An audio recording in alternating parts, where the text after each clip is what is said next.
Hello बच्चों, हमने कल पढ़ा था कि हम मॉलिक्यूलर मास को कैसे निकालते हैं। हम डाल्टन की एटॉमिक थ्योरी पढ़ चुके हैं और उसके प्रोबेबिलिटी पढ़ चुके हैं और मैंने आपको कुछ होमवर्क भी दिया था। वो होमवर्क यही थे, आपने घर पे निकाले होंगे, नहीं तो मैं अब आपको उनके सॉल्यूशन बता देती हूँ। जैसे कि हमारा फास्फोरस होता है, इसका एटॉमिक मास कितना होता है हमारा 31 प्लस 35.5 मल्टीप्लाई 5, ये 5 है। अगर इन दोनों की मल्टीप्लाई करें तो कितना आएगा 175। इसमें 31 को प्लस कर लो, 0.5 6 7 और 3 10 1 लगा, ये ठीक है। एक मिनट, 2 25 26 27 27 7 और 1 8, ये आएगा। इसका मास कितना आएगा 208.5, ये है PCM 3। अब अगर हम इसका देखें 35.5 की 3 से मल्टीप्लाई कर लो, 15 1 15 और 1 16 9, इसमें 31 को प्लस कर लो, 0.5 6 और 1 7 127.5, ये है। ये कितने हैं 12, 1 का 12 2 कितने हुए 24, 5 और 1 6 16 1 का 12 13 14 15 16 1 2 3 और 1 4, तो इसका कितना है 46। 1 प्लस 35.5 तो कितना आएगा 36.5। सोडियम का होता है 23, नाइट्रोजन का 14, ऑक्सीजन का 1 का 16 3 ऑक्सीजन है तो 48। 12 13 14 15 1 कैरी लगा, 4 5 6 7 8, तो इसका मास कितना होगा 85। आज हम जो हमारे क्या कहते हैं कैटायन और एनायन किस तरीके से बनते हैं एटम में, आज हम वो पढ़ेंगे। अब हम अपना नेक्स्ट टॉपिक पढ़ेंगे, हमें वैलेंसी निकालनी है कि किस एटम की वैलेंसी क्या होती है।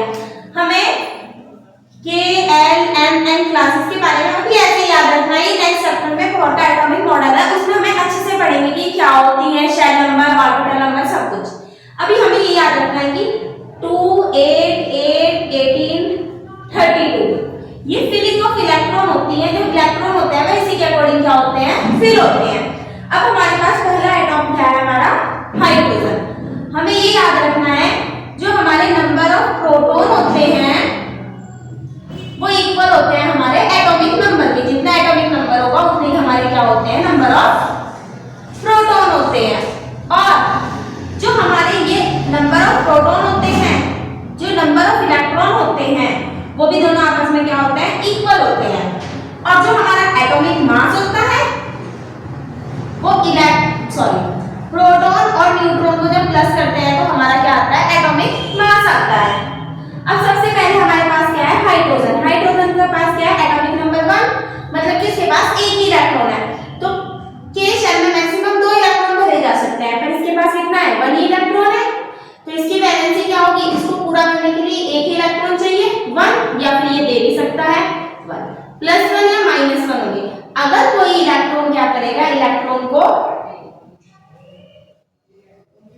देगा तो पॉजिटिव साइन आएगा, और इलेक्ट्रॉन को लेगा तो क्या आएगा नेगेटिव साइन आएगा। अगर 4 से कम इलेक्ट्रॉन है तो पॉजिटिव, तो क्या करेगा वो इलेक्ट्रॉन को 4 से कम है तो वो इलेक्ट्रॉन को क्या करेगा देगा, और अगर वो इलेक्ट्रॉन को देगा तो उसके ऊपर क्या आएगा पॉजिटिव चार्ज आएगा। सेम इसी तरीके से 4 से ज्यादा इलेक्ट्रॉन पर वो क्या करेगा इलेक्ट्रॉन को लेगा, जिसे इलेक्ट्रॉन को तो उसके ऊपर नेगेटिव साइन आएगा। अब जैसे कि अगला हमारा हीलियम है, हीलियम का एटॉमिक नंबर 2, तो अगर इसका एटॉमिक नंबर 2 है तो इसके पास 2 ही इलेक्ट्रॉन है, तो पहली शेल में 2 इलेक्ट्रॉन आ जाएंगे तो इसकी वैलेंसी कितनी हो जाएगी 0, ना लेगा ना देगा। थर्ड हमारा लिथियम। लिथियम का एटॉमिक नंबर क्या है हमारा 3। अगर इसको भरे पहले शेल में तो मैक्सिमम 2 इलेक्ट्रॉन आए, भर दिए, दूसरे वाले में कितने आया 1, 3 में से 2 यहाँ चले गए, 1 यहाँ पे आ गया। अब ये क्या करेगा, इसको कोई 7 तो देगा नहीं कंप्लीट करने के लिए, है ना, तो ये क्या करेगा अपना 1 किसी को दे देगा, तो इसकी वैलेंसी कितनी आएगी +1।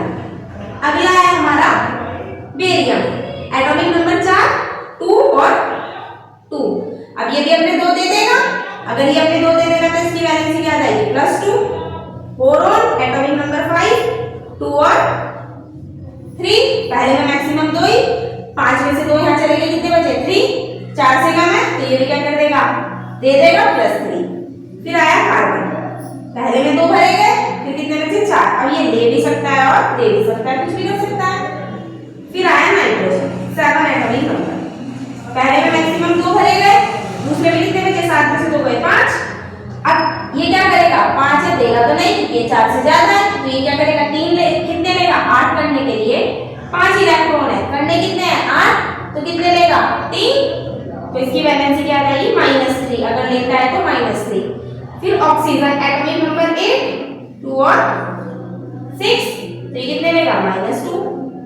फिर हमारा फ्लोरीन एटॉमिक नंबर 9, 2 और 7, ठीक है, कम है कितना 1, तो इसकी वैलेंसी 1 - अगला है नियोन एटॉमिक नंबर 10, तो इसकी वैलेंसी क्या हो गई 2 और 8, तो इसकी वैलेंसी क्या हो गई 0, क्योंकि इसकी तो दोनों शेल क्या है कंप्लीट।